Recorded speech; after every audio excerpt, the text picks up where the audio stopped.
Shalom, berjumpa kembali di Urban Channel. Pada sesi ini saya membahas satu topik. Apakah kepemimpinan gereja kini masih sesuai kebenaran Tuhan?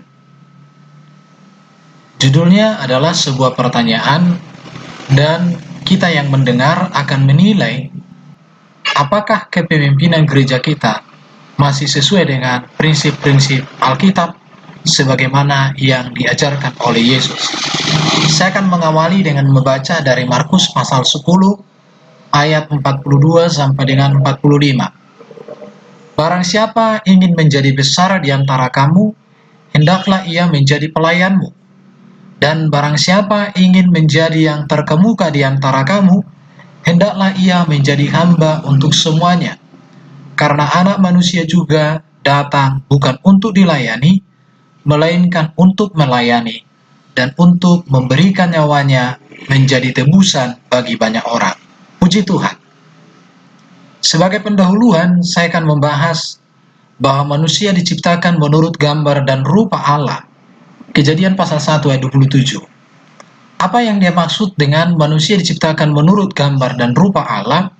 Pengertian yang pertama adalah bahwa manusia memiliki kemampuan, yaitu kemampuan untuk membangun relasi dengan Allah, kemampuan untuk berpikir rasional, kemampuan untuk mengambil keputusan moral, kemampuan untuk menyatakan kreativitas, dan kemampuan bersama Allah memelihara dan memanfaatkan ciptaan Tuhan, ciptaan semesta.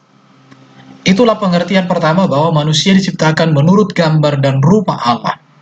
Bahwa setiap manusia yang ada di dunia ini memiliki kemampuan untuk melakukan berbagai hal. Baik membangun hubungannya dengan Tuhan, berpikir menggunakan logika, menggunakan rasionya, baru kemampuan mengambil keputusan untuk berbuat sesuatu bagaimana mengelola alam semesta. Yang kedua, pengertian dari manusia diciptakan menurut gambar dan rupa Allah adalah manusia memiliki karakteristik Allah. Artinya manusia bisa mengasihi, bisa mengampuni, bisa sedih, bisa merasakan, dan lain sebagainya. Itu menunjukkan kepada karakteristik Allah ada di dalam diri manusia. Yang berikut, Allah memampukan manusia untuk berpartisipasi di dalam kehidupan dan komunitas ilahi. Jadi, Allah memberikan kemampuan kepada manusia, manusia bisa ambil bagian di dalam komunitas ilahi. Bagaimana manusia hidup dalam kebenaran, bagaimana manusia menikmati anugerah dan damai sejahtera dari Tuhan. Allah menganugerahkan kepada manusia kehormatan untuk jabatan penting, yaitu merefleksikan natur Allah yang menakjubkan. Jadi di dalam hakikat manusia ada Allah berikan kehormatan, bahkan kemampuan untuk manusia merefleksikan natur Allah, kekekalan Allah. Makanya manusia tidak ditetapkan untuk masuk neraka, tetapi manusia dirancang oleh Tuhan untuk menikmati kerajaan surga, bukan untuk masuk neraka.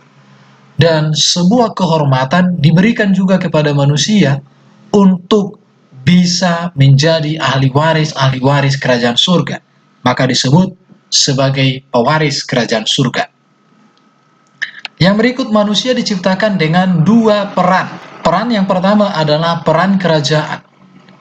Artinya bahwa Allah memperlengkapi manusia untuk memerintah, untuk ambil bagian, untuk berbagian dalam memerintah ciptaan lain bersama-sama dengannya. Maka dikatakan di Alkitab bahwa manusia berkuasa atas binatang di darat, di air, dan di udara, atas tumbuh-tumbuhan dan pohon-pohonan. Yang kedua, manusia memiliki peran imamat. Peran imamat artinya membangun relasi, berjalan dengan Allah, dan memusatkan kehidupan kepada Tuhan. Inilah yang disebut dengan dua peran atau peran ganda. Peran kerajaan untuk memerintah bersama Tuhan di tengah-tengah semesta ini.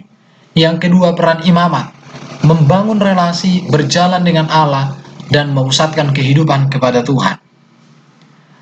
Jadi kita melihat bahwa manusia diciptakan menurut gambar dan rupa Allah dengan dua peran tersebut. Berarti dari sini kita menemukan sebuah kebenaran bahwa Tuhan memberikan kepada manusia, kepada setiap orang, suatu potensi untuk hidup sebagai seorang pemimpin. Setiap kita manusia ada potensi di dalam diri kita, yaitu potensi kepemimpinan untuk memimpin. Dan kepemimpinan setiap individu itu berpusat kepada Allah, berasal dari Allah, dan bertanggung jawab kepada Tuhan juga. Jadi setiap individu memiliki potensi kepemimpinan, dan setiap kepemimpinan yang dimiliki oleh setiap manusia harus berpusat kepada Allah. Karena itu berasal dari Allah dan harus bertanggung jawab kepada Allah, dijalankan menurut nilai-nilai dari kebenaran-kebenaran Allah. Kepemimpinan setiap individu harus merefleksikan natur Tuhan. Tidak semua individu memiliki potensi yang sama, atau tidak semua individu memiliki kemampuan dan kepemimpinan yang sama. Setiap orang berbeda-beda kemampuan kepemimpinan yang dimilikinya.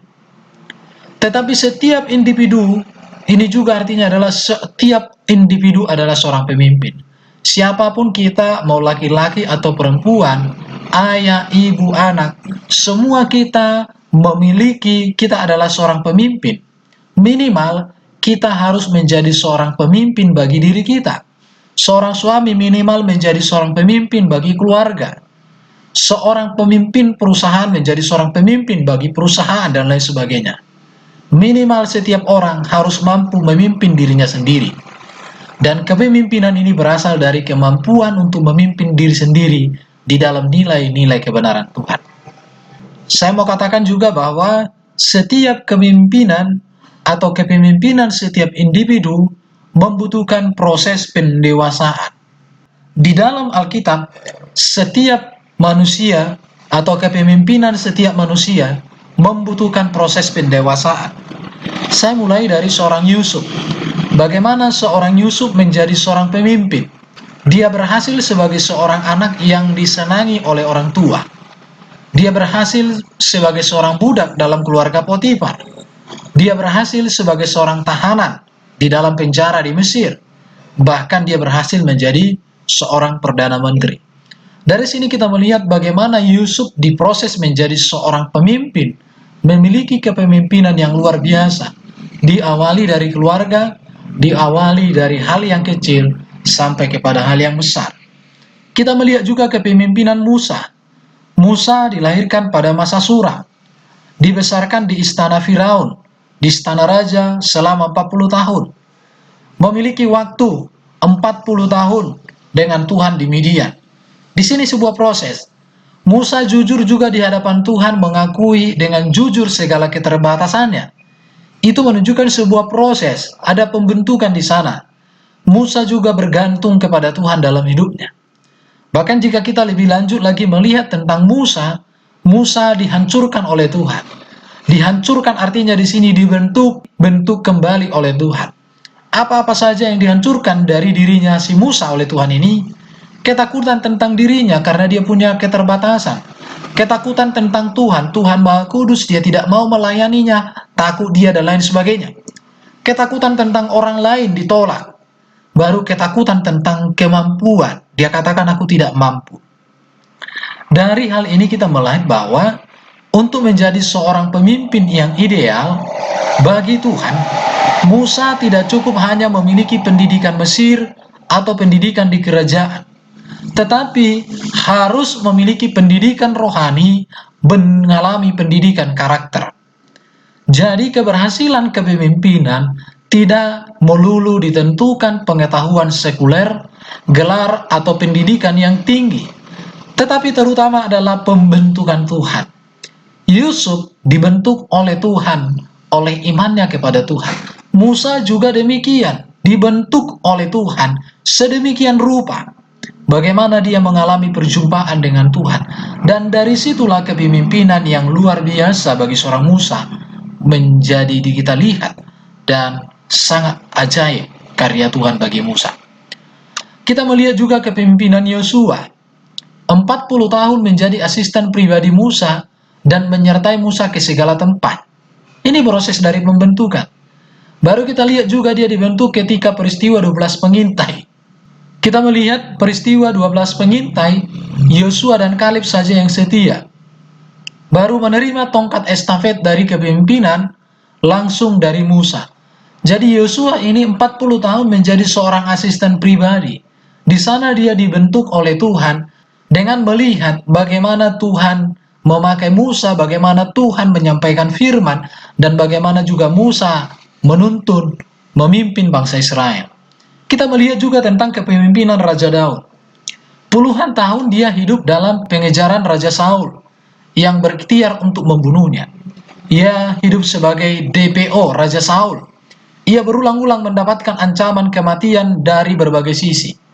Artinya di sini juga bahwa Daud dibentuk oleh Tuhan menjadi seorang pemimpin.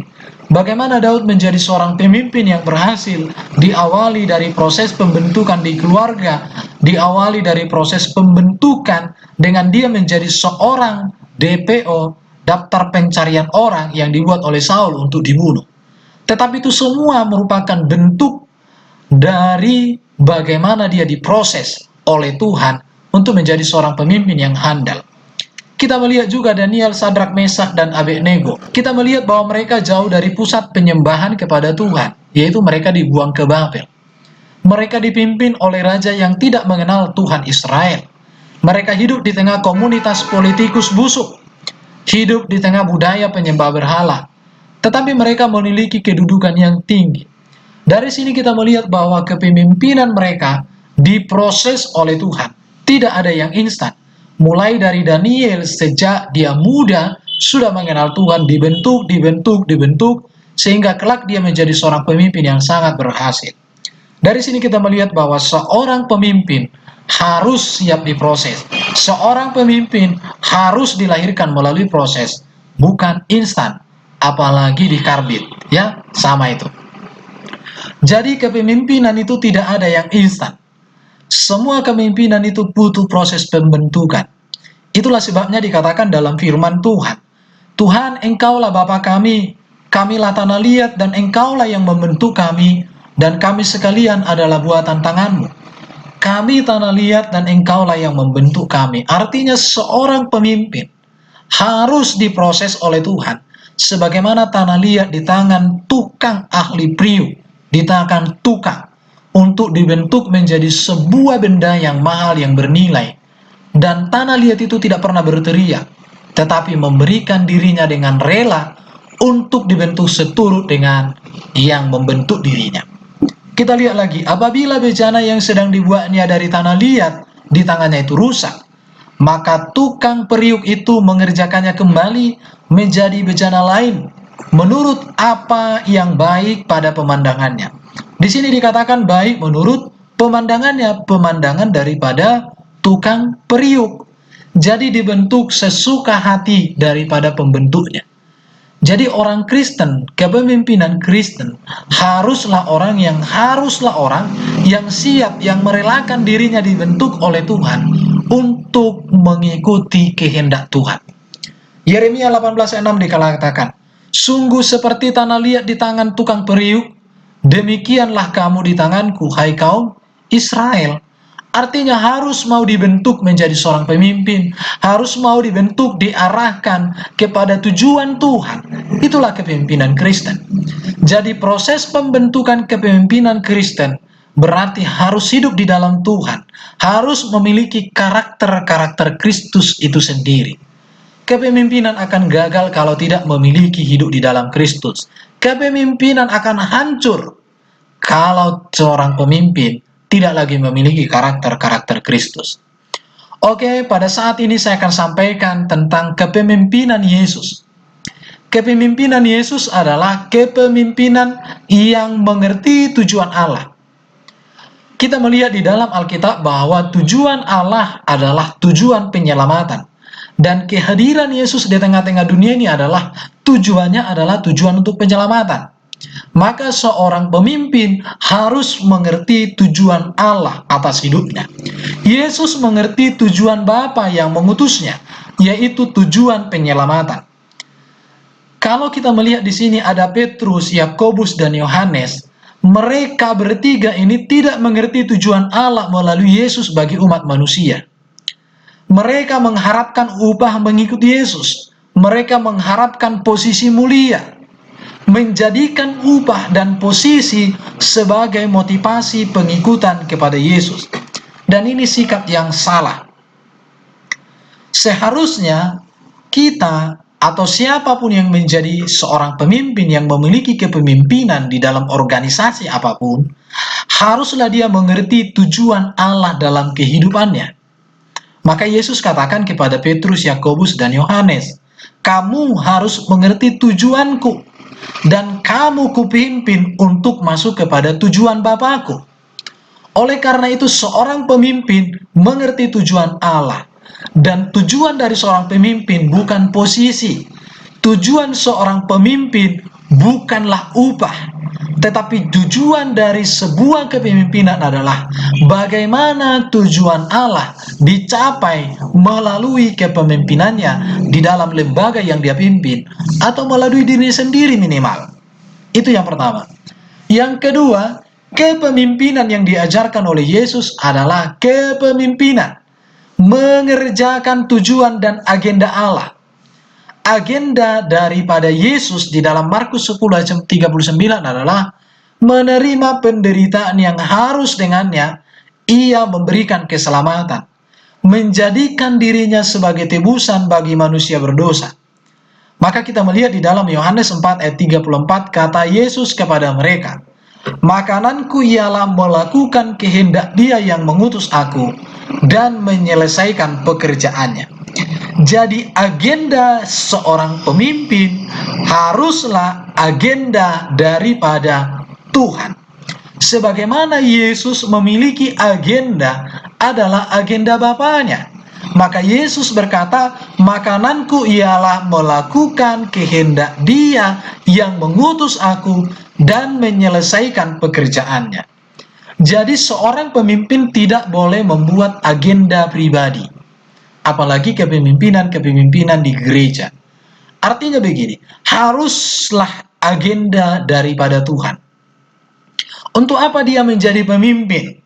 Apakah untuk menambah gaji? Apakah untuk menambah kekayaan? Apakah untuk menambah kemewahan? Tetapi seorang pemimpin atau kepemimpinan yang diajarkan oleh Yesus adalah kepemimpinan yang mengerjakan agenda itu sendiri. Agenda, jadwal-jadwal, prinsip-prinsip, target-target Tuhan. Agenda pelayanan Yesus adalah memenangkan, menyelamatkan jiwa-jiwa, menebus manusia yang berdosa. Seharusnya juga kepemimpinan gereja harus mengerjakan agenda daripada agenda Bapa sebagaimana Yesus mengerjakan, yaitu menjangkau jiwa-jiwa, menyelamatkan jiwa-jiwa, menolong jiwa-jiwa. Sangat disayangkan sekali bahwa hari-hari ini banyak kepemimpinan di gereja hanya untuk posisi memperkaya uang, memperbesar gaji, memperbanyak aset, dan ini yang membuat kepemimpinan itu melenceng. Seharusnya kepemimpinan itu harus berbicara agenda Tuhan, harus berbicara apa kehendak Tuhan, apa kebenaran Tuhan yang harus dikerjakan, bukan lagi kebenaran diri sendiri. Inilah kacaunya pelayanan kepemimpinan gereja hari-hari ini. Yang ketiga, kepemimpinan gereja, kepemimpinan yang diajarkan oleh Yesus adalah kepemimpinan yang menghidupi kehendak Allah. Markus 10 ayat 38 sampai 39. Bagaimana menghidupi kehendak Allah? Yang pertama, sanggup menanggung derita demi orang banyak. Dikatakan di sini, minum cawan yang kuminum, dibaptis dengan baptisan yang harus kuterima. Ini merupakan bahasa kiasan tentang penderitaan berat yang akan Yesus alami. Atau ini dikatakan masuk dalam kancah penderitaan, mengalami penderitaan yang menenggelamkan orang seakan-akan ia mati. Jadi kepemimpinan yang diajarkan oleh Yesus adalah menghidupi kehendak Allah. Menghidupi kehendak Allah artinya sanggup menanggung derita demi orang banyak. Kepemimpinan gereja itu adalah bagaimana mengangkat umat untuk berjumpa, untuk mengalami kehadiran Allah. Bahkan dia harus berjuang habis-habisan untuk memperkenalkan kebenaran, memperkenalkan kehendak Bapa kepada orang-orang yang dipimpin. Dan itulah yang dikerjakan oleh Yesus. Sebagaimana Yesus menghidupi kehendak Bapa, dia memberikan nyawanya, dia memberikan hidupnya sebagai tebusan bagi manusia. Dia sanggup menanggung derita demi orang banyak. Seharusnya prinsip ini harus menjadi prinsip dari kepemimpinan Kristen, kepemimpinan gereja saat ini. Seorang pemimpin harus mampu menanggung derita demi orang-orang yang dipimpin. Tetapi sekarang banyak pemimpin yang membuat orang yang dipimpinnya menderita, dialah yang bahagia. Membuat orang yang dipimpinnya menderita, sehingga dia yang semakin sukses. Ini kepemimpinan yang bertolak belakang dari kepemimpinan yang diajarkan Yesus. Ingat, kepemimpinan yang diajarkan Yesus menghidupi kehendak Allah. Bagaimana kehendak Allah terlaksana? Harga apapun yang harus dikorbankan, harus siap demi kehendak Allah itu terjadi. Oleh karena itu maka saya katakan, penderitaan karena Kristus, penderitaan karena menghidupi kehendak Allah, itu adalah kemuliaan kepemimpinan Kristen. Maka dikatakan oleh Paulus dalam Filipi pasal 3 ayat 10, yang kukehendaki ialah mengenal dia dan kuasa kebangkitannya, dan persekutuan dalam penderitaannya, di mana aku menjadi serupa dengan dia dalam kematiannya. Perhatikan, jadi kepemimpinan Yesus, kepemimpinan Paulus harus menjadi kepemimpinan dalam gereja Tuhan, di mana seorang pemimpin harus mampu berkata, yang kukehendaki ialah mengenal dia dan kuasa kebangkitannya, dan persekutuan dalam penderitaannya, di mana aku menjadi serupa dengan dia dalam kematiannya. Ada banyak pemimpin di hari-hari ini tidak siap menghadapi penderitaan. Ada banyak kepemimpinan gereja saat ini hanya siap kalau dikasih fasilitas. Dan inilah yang merusak, sehingga terjadi sikut sana, sikut sini, tusuk sana, tusuk sini, yang penting aku melejit. Tetapi kepemimpinan diajarkan Yesus menghidupi kehendak Allah, sanggup menanggung derita demi orang lain. Itulah yang dimiliki Paulus. Maka dikatakan Paulus lagi dalam Kolose 1 ayat 24, sekarang aku bersuka cita bahwa aku boleh menderita karena kamu, dan menggenapkan dalam dagingku apa yang kurang pada penderitaan Kristus untuk tubuhnya, yaitu jemaat. Ada sekarang kepemimpinan gereja kalau datang ke satu tempat harus buat pesta, pulang dikasih amplop yang tebal. Padahal gajinya dari pusat sudah besar, tunjangannya dari pusat sudah besar. Ini kepemimpinan yang bukan lagi menghidupi kehendak Allah, tetapi kepemimpinan yang menghidupi egonya sendiri, yang menghidupi ambisinya sendiri. Dan ini celaka. Makanya gereja banyak hancur karena pemimpin-pemimpin yang seperti itu. Yang keempat, kepemimpinan yang diajarkan oleh Yesus adalah harus memiliki prinsip bahwa kepemimpinan merupakan anugerah Tuhan. Markus 10 ayat 40. Dikatakan di sana, itu akan diberikan kepada orang yang pantas menurut Allah. Kata itu akan diberikan artinya di sini kita belajar ambisi jadi pemimpin serta menggunakan cara-cara dunia untuk memperolehnya suatu perbuatan yang jahat. Kepemimpinan yang diperoleh dengan cara-cara dunia akan merusak berbagai hal. Kepemimpinan tidak dibenarkan diperoleh dengan cara-cara persaingan yang buruk. Ada kepemimpinan gereja supaya dia menjadi pemimpin, maka dia bentuk TS. Dia berkata, kalau aku jadi pemimpin, kamu di resort ini, kamu di resort ini, kamu di sini, kamu di sini. Semua TS-nya disiapkan di tempat-tempat yang subur.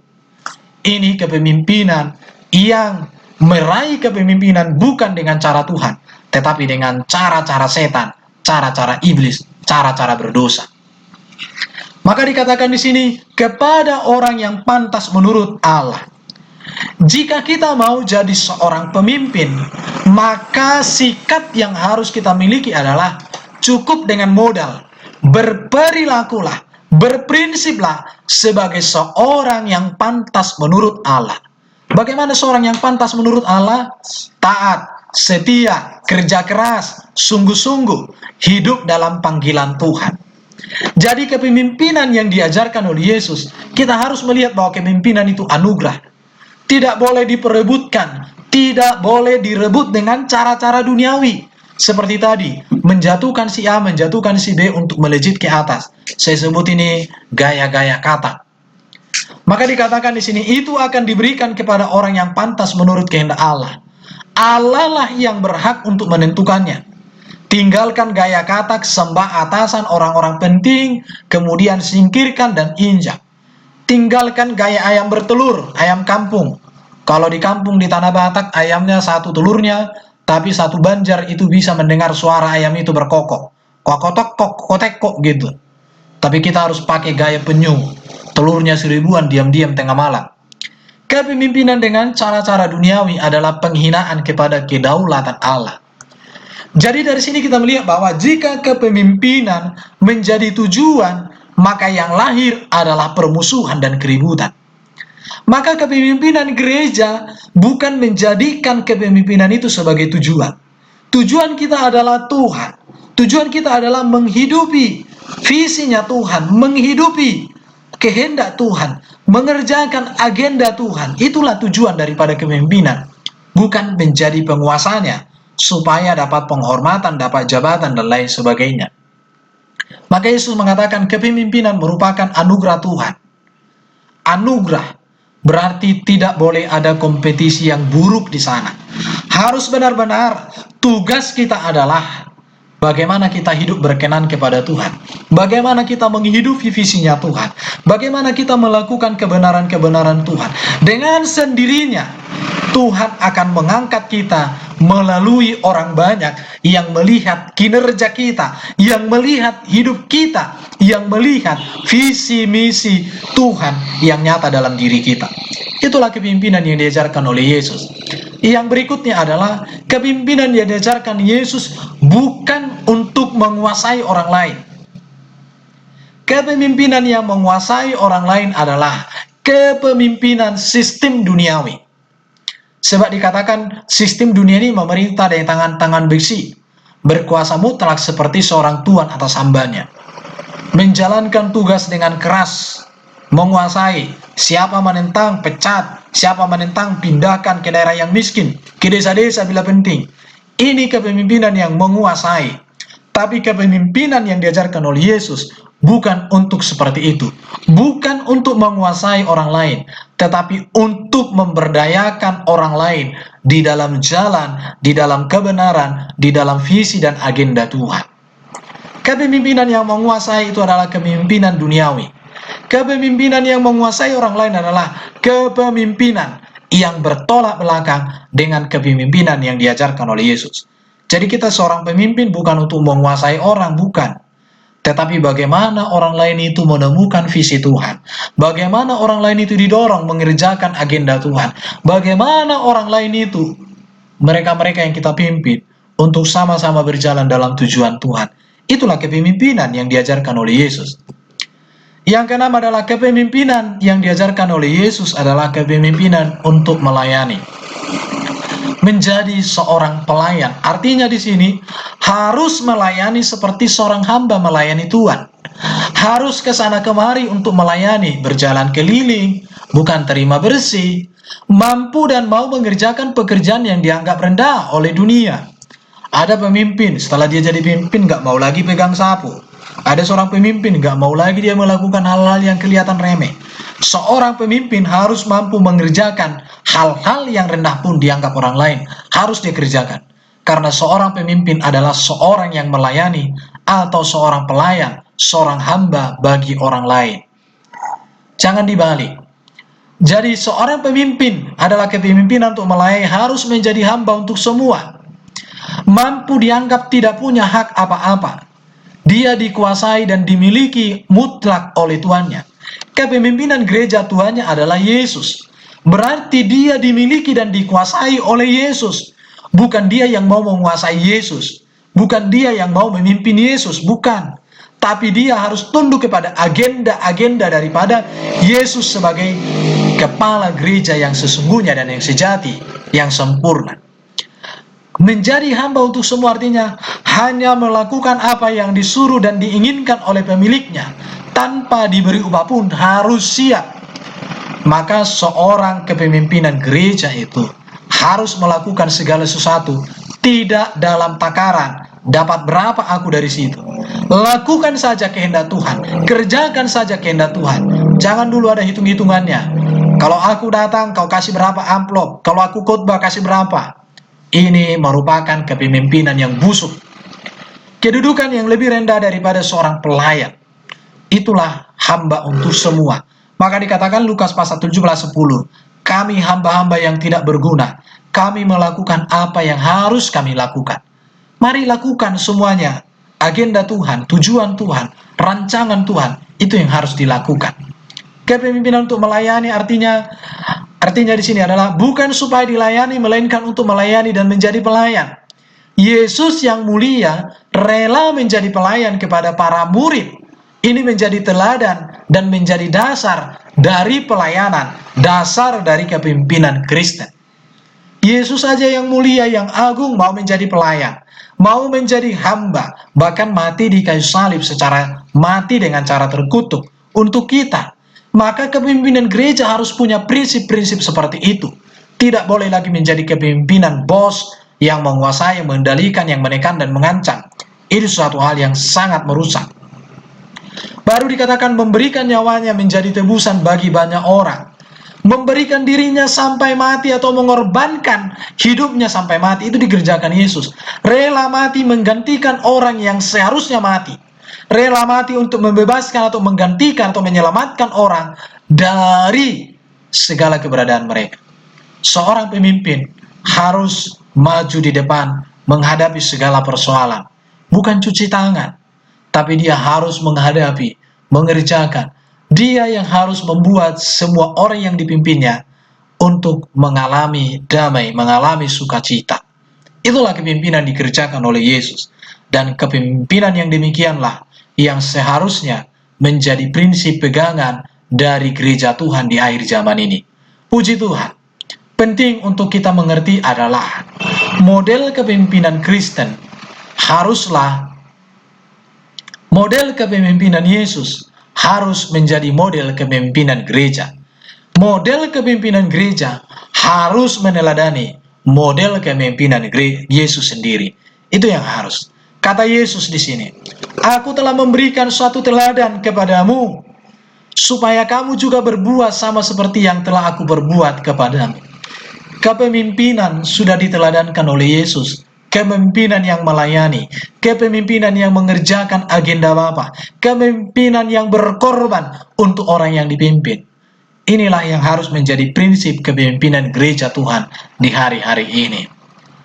Pertanyaannya, sudahkah Yesus mengambil alih hati para pemimpin gereja hari ini? Mungkinkah Yesus ada di hati mereka, di hati kita?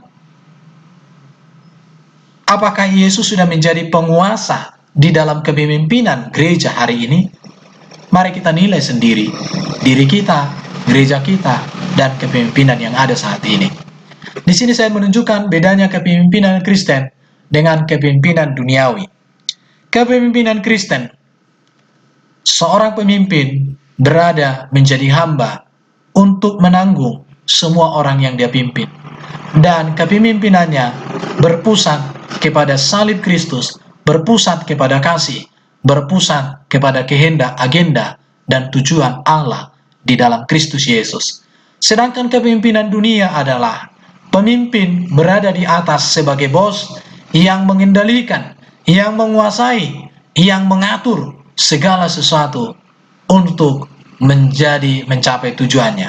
Dan hidupnya berpusat kepada akunya. Dua model kepemimpinan ini sangat berbeda sekali. Kepemimpinan Yesus adalah kepemimpinan yang menjadi teladan. Kepemimpinan dunia, kepemimpinan yang menjadi penguasa, menjadi bos. Sesuatu hal yang sangat berbeda. Dan tentu Kepemimpinan Kristen harus berpusat pada Kristus, harus terang Kristus memancar di dalam kehidupannya secara pribadi. Oleh karena itu, maka saya akan menyampaikan seorang pemimpin itu harus memiliki modal yang pertama, dia harus memiliki panggilan, memiliki visi, visi Bapa harus menjadi visinya, memiliki beban untuk jiwa-jiwa, memiliki semangat untuk mengerjakan agenda Bapa, memiliki komitmen untuk mengerjakan agenda Bapa, memiliki keberanian mengerjakan kehendak Bapa. Seorang pemimpin harus memiliki panggilan, yaitu visi, kerinduan, beban, memiliki semangat, memiliki komitmen dan keberanian. Yang kedua, seorang pemimpin, kepemimpinan Kristen harus memiliki wawasan, mampu memahami permasalahan dalam situasi apapun, mampu melihat apa yang di depan. Wawasan ini berbicara hikmat, dan tentu seorang pemimpin harus memiliki hubungan yang erat dengan Tuhan, karena di dalam hubungan yang erat dengan Tuhan, dia memiliki hikmat, dia memiliki kemampuan untuk memahami segala bentuk persoalan. Yang berikut, kepemimpinan Kristen harus memiliki karisma, mampu membuat orang lain memiliki perasaan baik terhadap diri mereka sendiri. Karisma, kehadiran seorang pemimpin, membuat orang yang dipimpin merasa damai sejahtera dalam mengerjakan tugas, tidak merasa tertekan apalagi terintimidasi. Sama saja ya. Yang berikut, dia harus memiliki talenta, memiliki kekuatan yang menonjol di dalam dirinya. Kalau tidak ada kekuatan yang menonjol, jangan jadi pemimpin. Yang berikut, kemampuan, mampu menyelesaikan beberapa hal atau kemampuan untuk melakukan sesuatu. Harus mampu untuk berbuat. Keahlian komunikasi, mampu mengkomunikasikan visi kepada orang lain, mampu mengkomunikasikan apa yang menjadi visi Tuhan di dalam hidupnya kepada orang lain dan mengajak orang lain untuk melakukannya. Yang berikut, seorang pemimpin atau kepemimpinan Kristen harus memiliki karakter. Tidak lagi seorang pemabuk, tidak lagi seorang penjudi, tidak lagi seorang tukang bertengkar, tukang gosip, tukang ribut, tukang provokator. Itu tidak ada dalam kepemimpinan Kristen. Maka dikatakan 2 Korintus pasal 5 ayat 17, orang yang ada di dalam Kristus adalah ciptaan baru, yang lama sudah berlalu, sesungguhnya yang baru sudah datang. Seorang pemimpin harus lepas dari karakter-karakter busuk. Seorang pemimpin harus lepas dari ambisi-ambisi duniawi. Seorang pemimpin harus benar-benar memiliki ketulusan untuk mengerjakan tujuan Bapa, dan dia berjuang, komitmen, semangat, berani, dan punya keterbebanan yang tinggi akan hal itu. Inilah kebenaran yang bisa saya sampaikan tentang kepemimpinan bagi kita semua. Oleh karena itu, maka seorang pemimpin harus memiliki kepemimpinan, yaitu pengaruh atau memberi contoh kepada para pengikutnya dalam upaya mencapai tujuan Tuhan. Seorang pemimpin harus kasih contoh, harus menjadi teladan, kerjakan. Jadi bukan hanya tahu instruksi, tapi harus berbuat sesuatu. Itulah kepemimpinan gereja, itulah kepemimpinan yang diajarkan oleh Yesus. Kiranya kebenaran ini menjadi berkat bagi kita semua. Kita rindu supaya pemimpin-pemimpin benar-benar memiliki visi Tuhan, mengerjakan visi Tuhan, bukan lagi ambisi pribadi yang dijual belikan, yang ditontonkan, yang dikobarkan, tetapi agenda-agenda kerajaan surga. Amin, terpuji Tuhan selama-lamanya. Haleluya.